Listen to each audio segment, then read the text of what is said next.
Всем здорово, Рибентос, и наконец-то на моем канале вышел ролик не про вселенную Наруто, а по многочисленным просьбам я решил сделать видос по аниме «Клинок, рассекающий демонов». И сегодня я вам расскажу историю всех Хашира. Но скажу сразу, много инфы я брал из манги, поэтому в данном ролике будет много спойлеров. А вот 5 рандомных ребят, которые нашли Бьякуган в прошлом ролике. Спасибо вам, ребята, за актив. А если ты тоже хочешь попасть в следующий видосик, то в данном ролике найди маленькую Незуко и в комментариях напиши тайм-код к этому моменту. Я Ван Кайф, и я желаю вам приятного просмотра.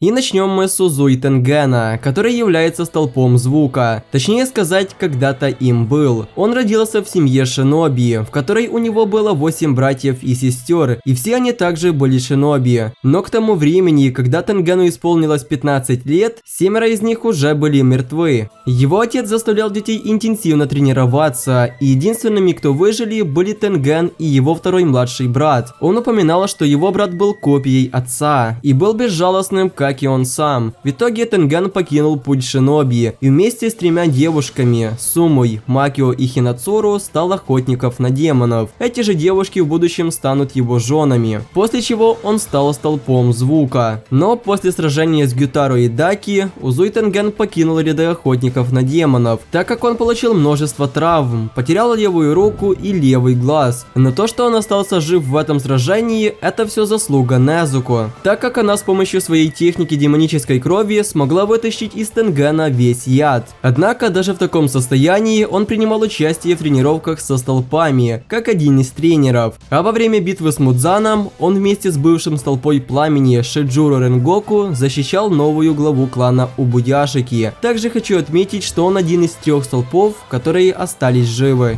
Мицури Канроджи. Она была столпом любви. Мицури родилась и жила в семье с 5 братьями и сестрами, а также уже с малых лет она обладала невероятной силой, благодаря особому составу мышц, чем удивляла даже свою мать. Она ела очень много, во много раз, чем обычный человек, и в один момент она обрела необычный цвет волос, из-за чего ее считали странной. Когда Мицури было 17 лет, она не смогла выйти замуж, потому что жених отверг ее из-за странностей. После этого она перекрасила волосы в черный, начала притворяться слабой и стала меньше есть, чтобы больше быть похожей на других девушек. Пусть это и плохо влияло на ее состояние. Вскоре после таких изменений появился человек, готовый стать ее женихом, но Мицури начала сомневаться, что сможет прожить всю жизнь в лжи, и однажды она встретила Кагаю Убуяшики, который сказал ей гордиться силой, дарованной богами. После этой встречи она вступила в ряды охотников на демонов и использовала свои способности, чтобы подняться до статуса столпа. Будучи в организации, она решила найти себе жениха, который был бы сильнее ее, но идея не сработала, потому что многие другие охотники, не считая столпов, все равно были слабее Мицури. Она умерла в бою против Мудзана, но умерла она вместе с тем человеком, который действительно ее любил, а именно Обанай Игуро, о котором мы дальше и поговорим. Он был столпом змеи, однако у него было очень сложное детство, и в своей семье он был единственным мальчиком за последние 370 лет.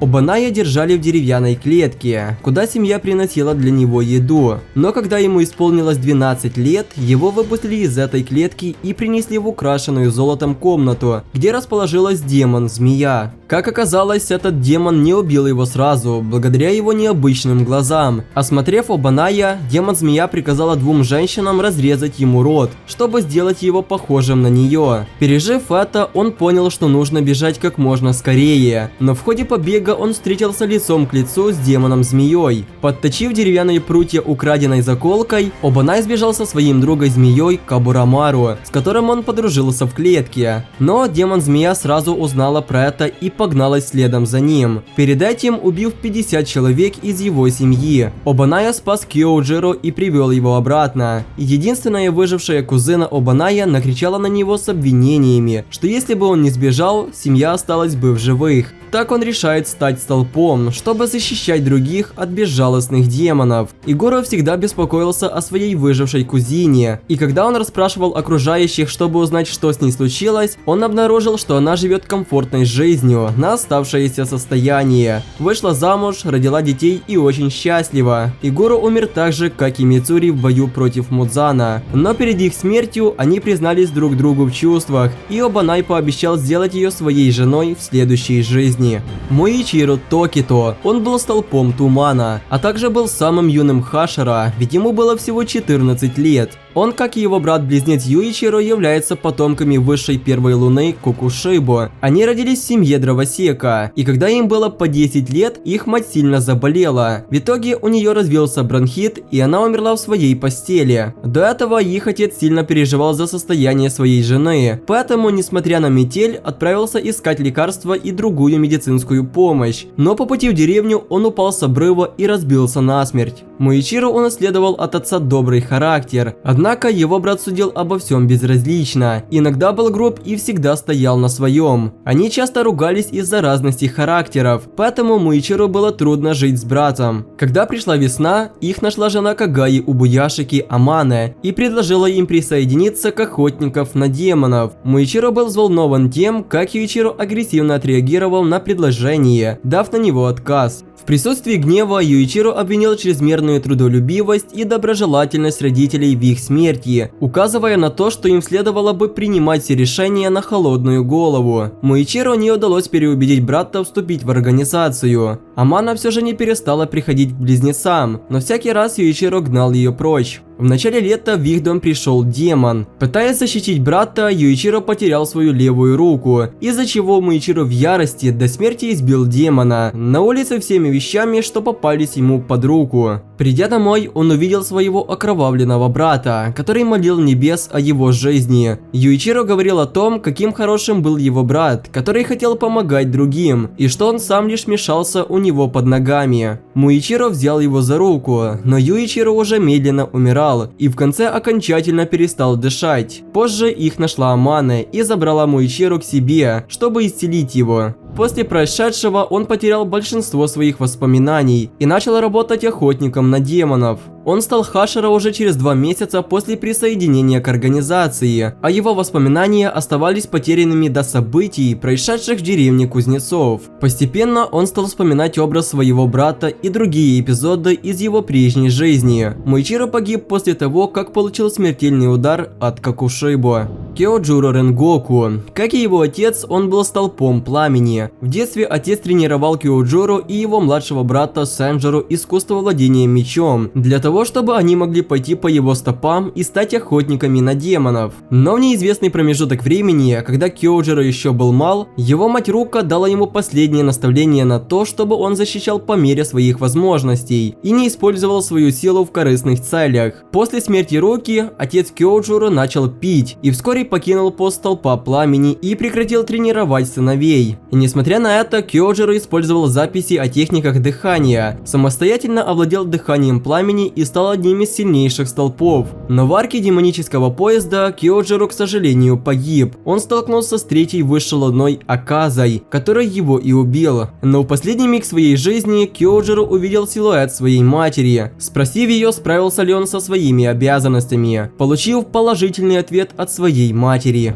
Санами Шинадзугава, он же Столб Ветра. Санами вырос в жестоком доме, где отец постоянно избивал всех детей и жену. Его отца никто не любил, поэтому никто не удивился тому, что его убили. Однажды его мать не вернулась домой. Она не знала, что дети будут беспокоиться о ее местонахождении, и Санами отправился искать ее. Неожиданно у двери раздался громкий звук стука. Как только дети открыли дверь, они были немедленно зарезанными своей матерью, которая была обращена в демона. Для того, чтобы защитить своих братьев и сестер, Санами вывел мать из дома и оставил младшего брата Гению присматривать за ними. Отправляясь в город, Гений обнаруживает Санами со своей матерью, лежащей возле него мертвой. После увиденного Геня называет его убийцей, и Санами отрекается от него как от своего брата и отправляется в путешествие в одиночку. Из-за всех этих событий у него образовалась психологическая травма, которая повлияла на его физическое состояние. Он перестал видеть цвета, и все вокруг ему казалось черно-белым, из-за чего у него возникли некоторые проблемы в ночное время суток. Санами обладал очень редкой кровью, которая является самой любимой для демонов.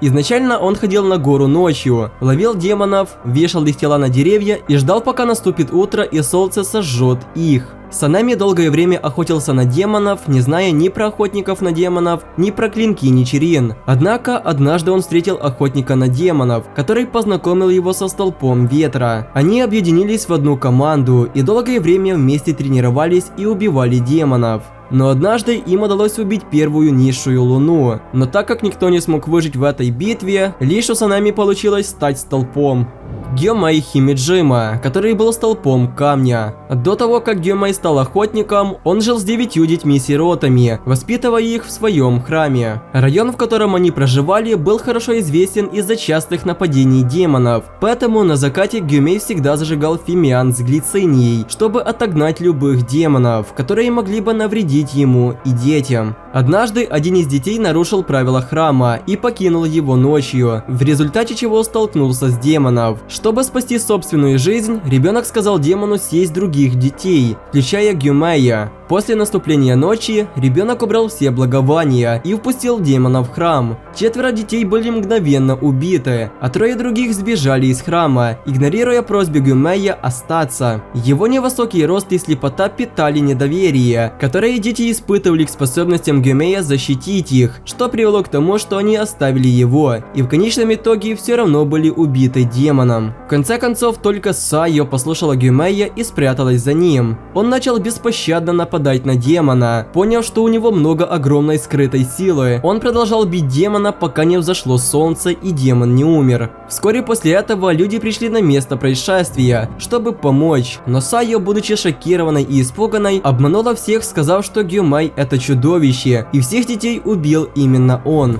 После этого он был заключен в тюрьму за убийство 7 детей, но Кагая Убуяшики вмешался, и Гёмэй был освобожден прежде, чем его казнили за ложные обвинения. В итоге он стал охотником на демонов, а затем и столпом камня. Гёмэй погиб в бою против Модзана, и перед своей смертью он увидел тех детей-сирот, которых он воспитывал. Как оказалось, они убегали для того, чтобы найти оружие и защитить его, ведь он был слеп. Шинобу Кочо. Она была столпом насекомого. Шинобу была младшим ребенком в семье и счастливо жила вместе с матерью, отцом и старшей сестрой Канаи до тех пор, пока родители не были убиты демоном на глазах у нее и ее сестры. Когда демон собрался напасть на сестер, появился Гёмэй и отрезал голову демону. После перенесенных страданий Шиноби и Канаи решили стать охотниками на демонов, защищать друг друга и не допускать, чтобы другие люди потеряли то же, что и сестры. Однажды они встретили Канао, девочку-рабыню. Каная решила забрать ее в поместье бабочки, хотя Шинобу была настроена скептически. В конечном итоге они выкупили девочку и сделали ее своей последовательницей. Спустя некоторое время Каная была атакована второй высшей луной Доумой, но перед смертью успела поговорить с сестрой. Она просила отказаться ее от пути охотников на демонов, но поняла, что Шинобу непреклонна, и рассказала ей, как выглядел убийца. Шинобу долго готовилась к схватке с Доумой. В частности, за год до появления Модзама в доме Убуяшики она стала принимать в малых дозах яд глицинии и предупредила Канао, что для победы над Доумой Шинобу должна быть съедена. Все случилось, как она и планировала. Доума поглотил ее тело, а в конце битвы с Канао и Иноски начал стремительно разлагаться, после чего окончательно погиб.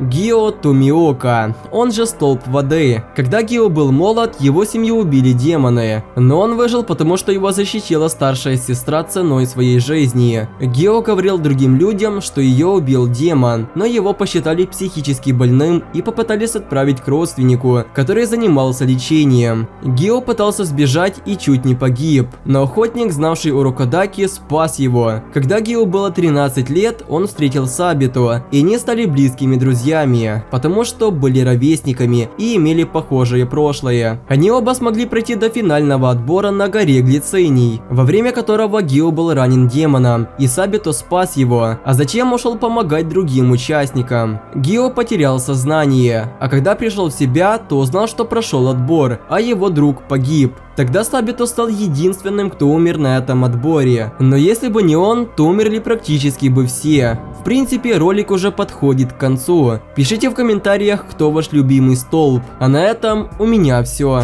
Я надеюсь, что данный ролик вам понравился и вы оцените мой труд лайком и также подпишитесь на канал. Также не забудьте, пожалуйста, включить уведомления, чтобы не пропускать мои новые видосики. Ссылочки на наши паблики в Инстаграме, Телеграме и на беседочку в Дискордике будут, как всегда, в описании. Там же будет ссылочка, где вы сможете помочь нашему каналу развиваться. А с вами был Ванкайф, и я желаю всем удачи.